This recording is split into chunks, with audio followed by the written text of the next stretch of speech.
Shut up. I like it. First time I saw that, I went to the largest church in the world in Seoul, Korea. And they, different cultural things, different approaches to things, and they pray during the middle of their meeting. And the way that they pray is the person up in front, I had a little translator in my head, told me, okay, set it up, set it up, set it up. Okay, now pray. And when they start praying, it's like, boom, the room just goes crazy. And then they just go, and they went for like 5 minutes. And then at the end of that, some guy with a bell 4 times that big stood up in the front and did that. And they all got quiet. It was like, so I thought, hey, that could work. All right. Now, I've got the Menti code up there. Remember, what are the hard questions about religion? You're helping me get ready for the next lesson. You can see we're going to be talking about that today, or you'll see in a moment we're going to be talking about that together today as well. So since the pandemic, we've had quite a few new folks join us. So it's been a lot of fun. We've gotten to hear new stories. We've got to figure out why it is that people are interested in spirituality, why they're interested in community. And some of the folks who have found us along the way are kind of at the one last try before I totally give up on religion stage of the journey. Other people are at the, I've never really considered religion. Maybe it's not the wasteland that I thought it was. And so it's been fun getting to know new people. It's been fun getting to hear different stories. And when I meet people, I might have done that with you. I usually ask folks, have you read the website? And usually people have, and then I'll usually say something snarky like, and you came anyway, what is wrong with you? Are you a heretic? Now, as you're going to hear today, I don't really think we're heretics, but we have deconstructed our approach to religion considerably. We've gone back into the whole of our tradition's narrative, and we've found that there are many ways to tell our story, and we've kind of highlighted some of the ways that don't commonly get highlighted. So I say heretic to help adjust people's expectations, because religion comes with expectations. Religion comes with assumptions. So we've been tinkering, and we've been highlighting different parts of the story. Well, I mentioned that in Thursday's email, and I embedded a link for the same one that I'm doing with this Menti post here. What are your big questions about religion? What are the things that are struggles for you, the troubling things, the difficult things? Thank you, those who sent stuff this week. I've been gathering them already. And the new lesson really is, by that title, Are We Christian? Are we really, really Christian? So Megan, who's kind of new, she's posted this question. She said, by the way, she's not here this morning. She just sent me a text this morning, said she's going to be watching at home. So say good morning, Megan. So she said, how can we be Christian without a checklist? How can we be Christian without a list of the beliefs that qualify us for being Christian? The stuff that you've got to believe to be Christian. We don't seem to have that. Come on, what's going on here? Which made me smile because it's a great question. A similar one came up at our last newcomer lunch. The question was, are we a Christian church? Are we really? Because I don't think we are, because I know what Christian church is, and we're not that. So, Easter. An important day for Christian churches, a great time to start asking the question, are we?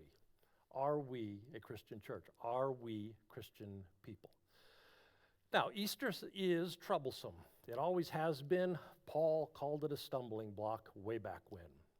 Now, it's troublesome if you're inside the church bubble. It's troublesome if you're outside the church bubble. Inside, you're thinking, oh, that's some kind of crazy. If you're outside the bubble, that's crazy magic thinking. If you're inside the bubble, it's, whoa, don't mess with Easter. Inside the bubble, we might doubt that there's a hell to go to, but if you mess with Easter, you're going for sure. So, let's think about Easter. And let's start where we started with many things before, 1859 and 1871. Let's start with Darwin. Let's start with the origin of species, and let's start with the descent of man, which said basically, good church folk, everything you know is wrong. Good church folk, thank you for telling your framing narrative for as many years as you have told it to us. For all those centuries that kind of stitched us together, thank you, but we don't need your story anymore. We've got a new one. And of course, good church folk reacted and started a movement, and that movement still echoes today. It was and it remains an us versus them movement, an in versus out movement. Now, to be fair to those good folks in the late 1800s, the Roman Church had done something very similar back in the 4th and 5th centuries. They weren't the first to do this, but too much history in one lesson, we would never get to lunch. Now, that said, us versus them, I am pretty sure was not their intent. These were good people, they were devout people, they were pious people. They probably would have called it guarding something that is precious. But, as happens, unintended consequences. What they did is they wrote up a list called the Essential Fundamentals. Now, this was a list of the things that you've got to believe to stay true to the Christian tradition, and there were 14 things on that list, which inadvertently created us. The line in the sand list that Megan was asking about. Where is the list? Where is the line? They inadvertently created that list.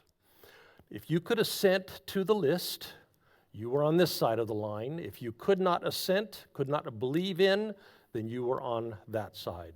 Us, them. And following on that, entrenching. Following on that, friends and enemies. Following on that, in-group and out-group. And here we are, 120 years later, still working in that same framework. Now, we're adding in the extra crazy that comes with social media, and we're kind of tearing the house down. Us, them, in, out. Now, here's the thing. In our tradition, we've had two primary ways of telling the Easter story. And when we devised those 14 essentials, we only chose one of those. And then we said, this is the one you've got to believe if you're going to be in, not out. That's a lot of pressure because spirituality is a deep part of us. And spiritual community is a precious commodity. And lose it, and we do lose something meaningful, and we lose something important. And if you can't believe something on the list, especially this doctrine about Easter, literal and physical is what the doctrine is called, then you're not on the team, and you're out. And that is a significant loss. A loss I've experienced personally. But here's the thing. The good folks who drew up that list of 14 points, they were products of the worldview of their time. And theirs was a time of heady scientific discovery, heady scientific inquiry. Western society was on an inexorable march toward reason. Great leaps forward in understanding. Great leaps forward, leaving superstition behind, banishing medieval ignorance, working hard to build their world and to build their religion on reason and on logic and on rational understanding. So when they told their religious stories, they couldn't help but fit those religious stories into the worldview that they were working with. So two Easter stories to choose from, they chose the one that fit into their worldview. Because one of those, the one they didn't choose, was really kind of fuzzy. The one they didn't choose was a little bit vague. The one they didn't choose was awfully contradictory, but it was also a little bit magical.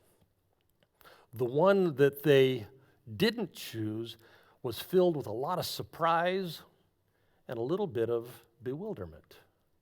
And that story, people glimpsed something, but they couldn't explain it very well. And in a world where you're trying to explain everything very well, that story didn't fit. It didn't seem that those people could get a grasp on what they had experienced. Now, something had impacted them, yes, and it seemed to have undercut some very deep primal fears that we all carry, but their words were so vague, almost magical sounding. Words like perishable, clothed in the imperishable. What does that actually even mean? Death swallowed by life. What What exactly are you talking about? Explain that to us. And worse, that story, when it was told, had all kinds of impossible contradictions built right in. It was a physical experience, they told us. Oh, no, it wasn't. It was a vision experience. It was an understandable experience, they wrote to us. Oh, no, it wasn't really an understandable experience after all. It was an incomprehensible one.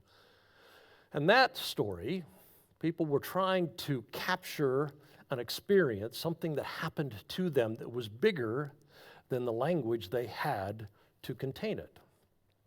Something had broken loose in their categories of understanding, something that was kind of boundless, kind of vast, something that didn't lend itself to words.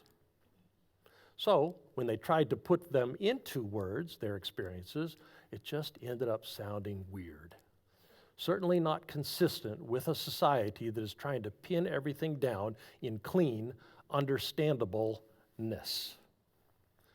Now, the second story, that was much better for the folks living in 1898. It was much easier because the primary concern of the second story was, let's try to explain clearly what happened to Jesus' body. Let's try and make sense of a really big miracle.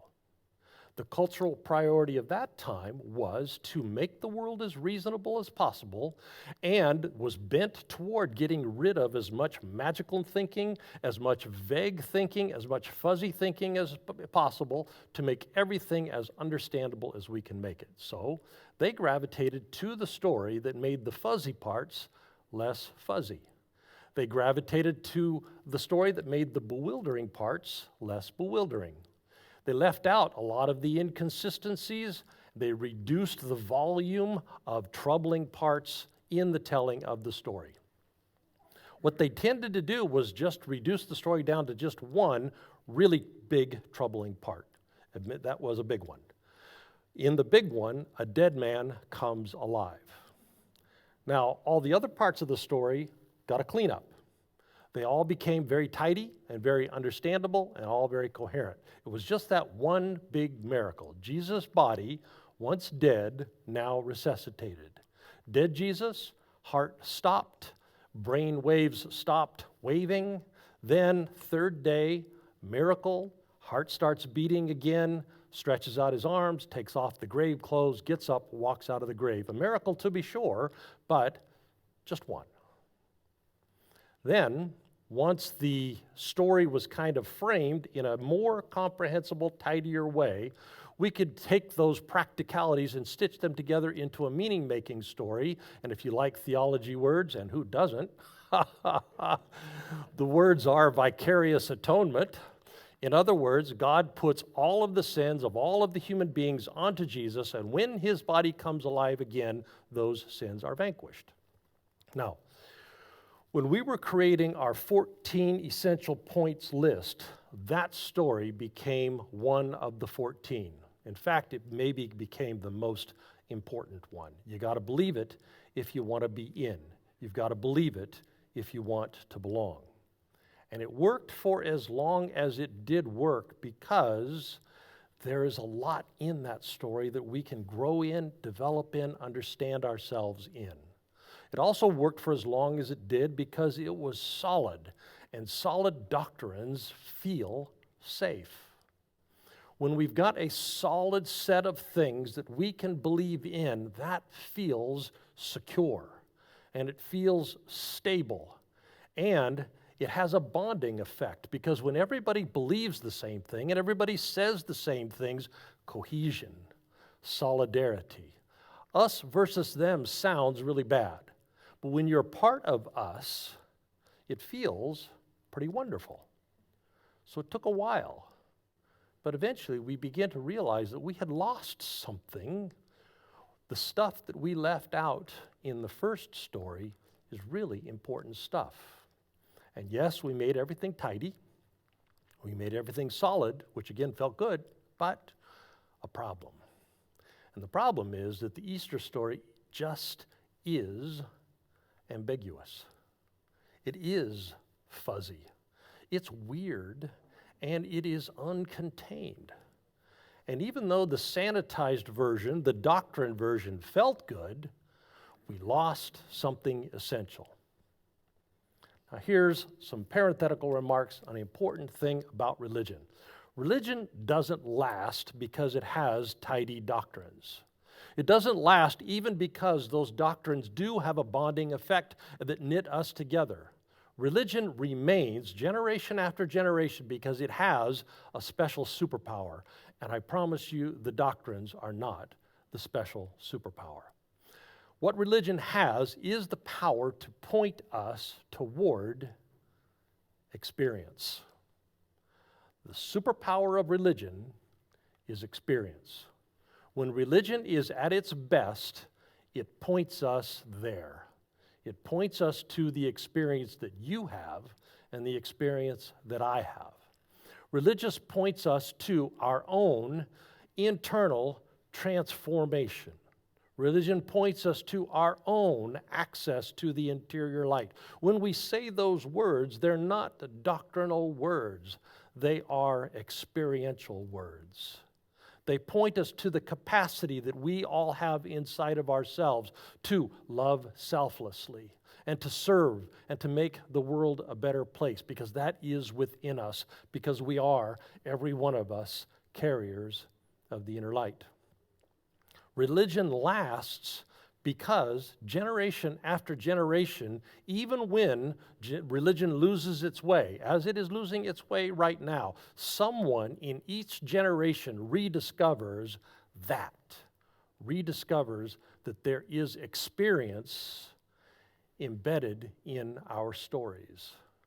That's why religion lasts, because it keeps pointing us back to experience. Well, in this particular story, our Easter story, there's something that the 14-point version of the story misses. One of the primary things that it misses is surprise. It misses surprise. The Easter story that we left behind after 1898 points us to the anticipation of, the expectation of surprise. It points us to the expectation of a fundamental upending of things.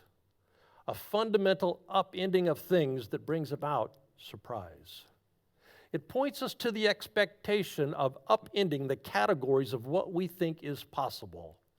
Surprise. It points us to the expectation of our embedded assumptions about life and death being shattered. Our embedded assumptions about saints and sinners, in and out, us and them, all of those things being broken down, it points us to, well, now that's surprising. Fixed categories of the most fundamental kind. The story of Easter is a story of surprise. And when we make it a doctrine, we miss that. When it's solid, when it's pinned down, when it's tidy, yep, it feels safe. We all feel like we're on the same page together. But here's what doctrines do not do. Surprise. For a doctrine religion to work, here's all you got to do. You got to go get some religious instruction. And somebody will tell you what the team believes. And somebody will tell you, you should take notes now. You're going to have to say this back. And then you will. You'll say it back. You'll say back what you've heard. And when you say back what you heard, you're going to get all kinds of positive reinforcement, and you're going to feel like you belong, and you're going to feel like you're in. That's all it takes to belong in a doctrinal religion. And again, that can feel very wonderful. But here's what you lose. We lose something precious. Doctrines don't break us free from our stuck points. That happens in experience. Doctrines don't blow our minds with a glimpse of a reality bigger than we had imagined, bigger than we had narrowed down. They don't tell us to expect that our minds are going to be blown and that we ought to be looking for it and anticipating it and be ready for it when it happens. That's what religion does when it's at its best. That's what Easter did for those who experienced it the first time a long, long time ago. Now, I don't know what happened on that first Easter. I used to know. Now I don't know anymore. Maybe it was a vision. It was for Paul. Maybe it was breakfast on the beach. That's how John wrote about it. But getting that right doesn't really matter to me much anymore, because here's what matters. It matters that the story points us to our own anticipation of surprise. Here's what matters to me now, that story for those people a long time ago, it's also my story. Their surprise, their too big to be contained story, that's my story too. Now, I don't know what they experienced, but I do realize it changed everything for them. And I've watched through history how that same awakening story has changed things for so many generations throughout history. It told them to look for something.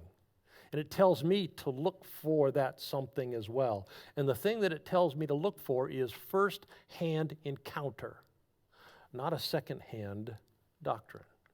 To look for, and we tend to find what we look for. How many times have we said that? To look for a reality that's bigger than the one that we live in. Bigger than the eyes down, focus on the to-do list reality that contains most of our days. Look for something bigger. More than the default reductionist eyes down approach. The things that we usually take to life, the big distractions of life. Look for a way of being, and now all of a sudden these fuzzy words start to be much more effective than the very concise words. Look for things like inner light. What does that even mean? But it does become an important pointer when we're about experience. When we talk about the inner light, we're capturing the previous experience of those who've gone before, who've had this surprising experience, who then try and use words to tell it to us, and these are the words that they stumble with. Look for the interior light that is in you. What does divine spirit even mean? What does ground of being mean? They're so vague. But those vague words are what we come up with when we're not trying to pin down a concise, precise doctrine, but we're trying to capture something that we've experienced and tell a story that doesn't really fit in words. In the religion of experience, vague and fuzzy works better. Language designed for a world filled with bones and blood and budgets and to-do lists, that language doesn't work as well. So the Easter story tells us what to expect. Expect surprise. Expect that we too will get our own glimpses of a reality that's bigger than we can contain. That we too will get glimpses of a light that changes us. That we too will find ourselves no longer fearing death or fearing loss or fearing any of the fears that so diminish us. That the thing that has happened in those before us will happen in us. Usually not dramatically, usually incrementally, but dramatic happens from time to time. Easter wasn't a doctrine thing when it began, and it needn't be for us. Instead of pointing us to a list or a line in the sand that says which side we're on, it can point us to an expectation. An expectation that if we have eyes that will be looking, if we will go to the places where often people stumble into, and that's, by the way, what we call working the circle, we can expect surprise. We can expect experience. We can expect to glimpse something bigger. We can expect to not be afraid like they were not afraid. We can expect to not be afraid of Roman oppression the way that they weren't, or Jewish outcasting the way that they weren't. Not be afraid of God, not be afraid of people, not be afraid of loss, not be afraid of gain. Like them, we too can approach life differently. Not afraid of being crucified or crushed or tortured or destroyed. That's what experience does. Like them, we can have our hearts inflamed, and we ought to expect it. That we ought to find ourselves being animated by a love we did not even know existed, by hope and by goodness and forgiveness. We ought to expect that will happen to us, and we ought to look for it That's what the Easter story tells us to look for. Like them, we can carry that light that we awaken to, that awakens inside of us, and carry it to, like they did, everybody we know, to serve other people and to love other people and to make ours a better world. Not because we should, or not because that's what good people are supposed to do, but because we've been awakened. We've been surprised. We've been made alive by experience. Doctrines, sound, stable, and tidy as they are, just can't do that. Religion has the transformative power that it has in us because it can point us to experience. It can tell us where to look and what to look for. Awakening. Now, it may be true in your life as it has been in mine. Most of the time that happens slowly. Most of the time gradually. We work the circle. And so we have these incremental points of awakening, little bit at a time over time. But sometimes it can be raucous. Sometimes it can be dramatic. I've had a handful of those as well. But the point is, whether it happens incrementally or whether it happens dramatically, our religious stories, and especially our Easter story, point us to personal, firsthand experience. So, we keep the mystery, and we keep the messiness. We keep the jumbled, and we keep the confused. We don't settle for a story that lends itself to 14 points on a list. We take back our story of surprise. We take back a fundamentally different vision of the world we live in, and that's how our Easter story began. And that's a story that we can give to our children. Not settling for safe and stable and a line in the sand. Getting back to a story that changes us so that we love irrationally, so that we care for others, so that we draw deeply from a reality that we did not even know was within us, and we bring healing to the wounded, and we lift up those who've been beaten down by life. It's kind of an exciting time to be alive right now because you look around so you know in many places our religion is dying. But here's the thing. In other places, we're finding our way again. We're finding our way back to a heritage that's rooted not in a list, but in experience, in firsthand encounter. Now, you know well, we're also rediscovering a whole host of our own spiritual tools that are part of our heritage. We call them in our community, work in the circle. It helps us be in the spaces where surprise does happen. And tools are helpful. I have found them invaluable in my life. But it's the story. This story. Today's story.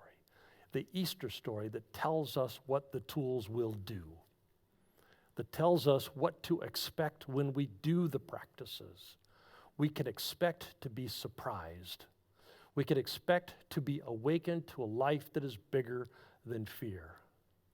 And so, indwelling divine, may we be. May our religion point us toward that higher life, that transformed life, that changes everything life, that inspired to love bigger life, more hope, more goodness, more service life. Amen. And happy Easter.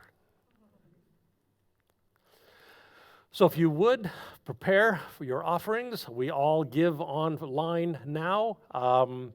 You could go to the donate button at our website, or if you've saved it into your document, you can do it that way as well. If you live here in Raleigh, or if you're joining us from far away, we invite you to take an ownership stake in the community, remembering, as we say every time, there is good return on investment when we invest in spiritual community. Because when we give our time and our energy and our love and our dollars to the community takes those resources, amplifies them, and gives them back to us in the form of an environment in which we thrive and grow and flourish. So once again, go to our website. At the top, there's a donate button.